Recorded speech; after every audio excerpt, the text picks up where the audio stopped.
Alright y'all, so I'm back with another video. This is about my fourth time doing this, so excuse me, excuse my energy.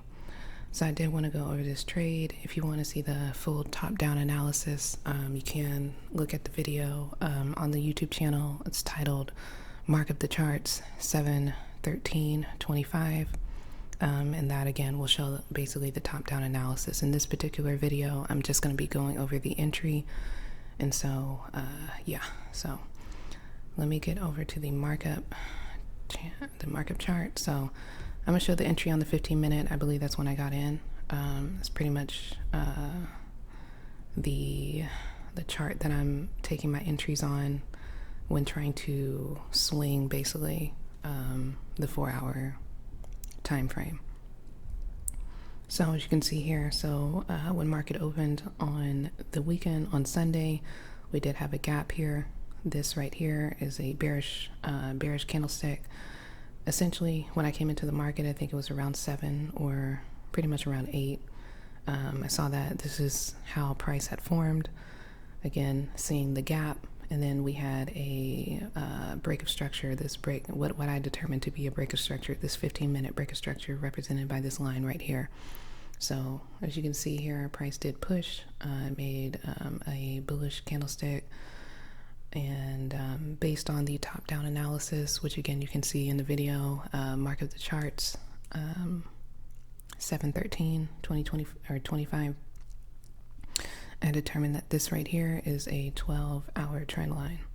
We also had the 4-hour trend line from the week before, which is right here, and we again pushed up, came back down, and retested this 15-minute break of structure here.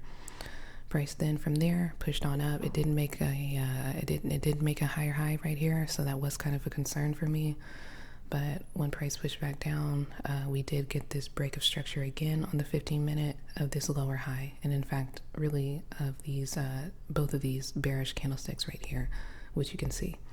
So again, price pushed up, came back to this 15-minute break of structure, pushed up yet again, came down, had another 15-minute break of structure, both of these candlesticks, and then continued to push up. I believe my entry was around 8:15 or 8:45 or 9 last night. I'll get into that a little bit here. But yeah, I wanted to show that. So there was a 12-hour trend line. We had a gap, which I expected for price to try to go and fill in that gap, of which it did. And then also too, we were here in a 4-hour order block. So all of those confluences coupled with right here on this 15-minute candlestick, you do see that price was oversold pretty significantly, pretty much at that 0 point mark, if you can see over there on the side of the screen there.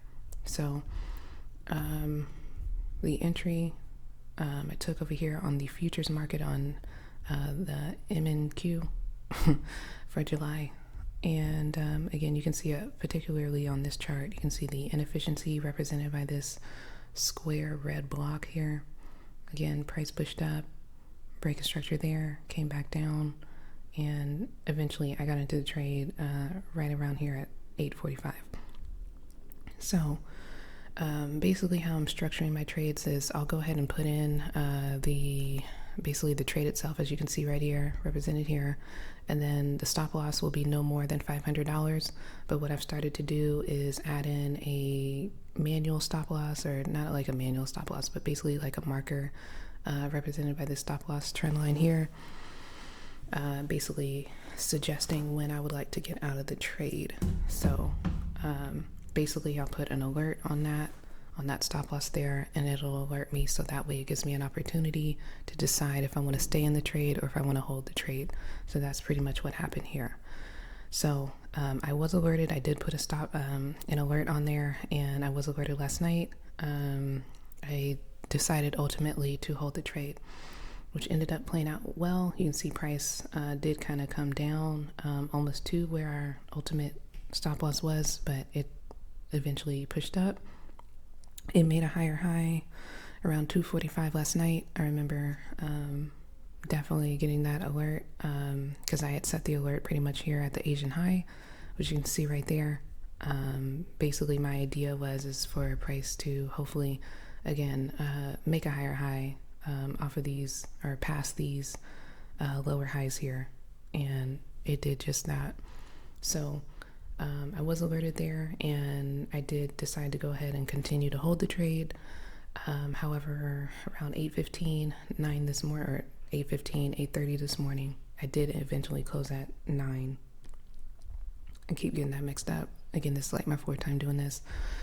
I got out of the trade at 9, so I ended up closing the trade right here, which is represented by this TP1. As you can see, price has continued to push up, pretty much basically about to hit my target.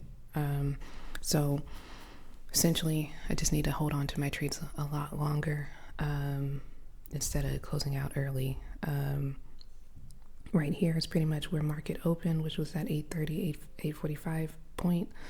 And you can see we had a lot of selling pressure at that point at 8:30. So eventually it did push on up, and as you can see, now we're at the New York high. So last night it was the idea is that price would pretty much run the Asian session, the Asian high, or the Asian low. Typically the Asian session is for liquidity grabs at that time, which it did, and then the idea from there is that price would go from the New York low to the New York high from the Friday of last week, which it has done. So it made its way through the inefficiency here, represented by the square red block, and then it continued to push up and has now pretty much, as I'm talking right now, is making a higher high. It's making a higher high past that New York high. So that is the trade. I only got into one contract on this particular trade. Really, I'm supposed to be getting into 5 contracts per trade, with a max of $500 being risked at on any particular trade. So I believe on this trade I risked about $100 on this one, and closed at around $138. However, I had traded Bitcoin just beforehand, and as you can see, Bitcoin has been falling ever since it hit, I guess, that 123 level. My idea, you can kind of see the trade marked up right here, is that I had created these Fibonacci levels based off of the 1-hour chart, and I thought that I thought that price would retrace before ultimately pushing up. Obviously I was wrong, and yeah, that was pretty unfortunate, considering that I had made a trade on Bitcoin on a random demo account and made $6,000 basically on Saturday. So I was pretty upset about that, because pretty much I probably could have passed the challenge right here, but that was unfortunately a missed opportunity. The idea on that one is that price was going to break down. If you can kind of see here, you can kind of see the 3-minute break of structure right there. Price ended up pushing up. You can see here, this is a 15-minute order block. Just kind of mark that up for anybody that's still becoming familiar with order blocks. That was the order block right there. Ooh. And so I thought that price was going to push into there and then reject and come down to these Fibonacci levels. Unfortunately, that did not happen, and price went ahead and pushed up. What I should have done is gotten back into the trade for a buy, but I think I had stepped outside of the house, so I wasn't able to make that adjustment. So as you can see, price went ahead and pushed up. I only risked, again, one contract on this and took a $50 loss. So ultimately today it did come out profitable, but it was only $72, and that's not what we want per se. But ultimately the comprehension was there, and yeah, so that is what happened with this trade today. So I'm gonna pretty much wrap this up. This is the bot trade. It did seem like it was maybe going to push up a little bit. I was hoping to close it pretty much at break even, but it looks like I've missed that opportunity with all the fundamentals going on, but basically the big beautiful bill and some of the things going on in the economy. I think this bullish trend for the euro may be over. So anywho, just wanted to go over the bot trade just real quick, just kind of show where it's at. Actually, I had it marked up over here on this chart, so you can kind of see where we're at. So this purple is the bot trade. Does look like we're kind of coming into oversold territory. on the 7-day RSI. So we'll see what happens, but we may unfortunately end up losing this trade. So anywho, that is all for today. I'm gonna go ahead and close this video. Again, it was my 4th time doing this video. I hope this was informative and helpful in some sort of capacity, and I will be back in the next one. Thank you guys for tuning in.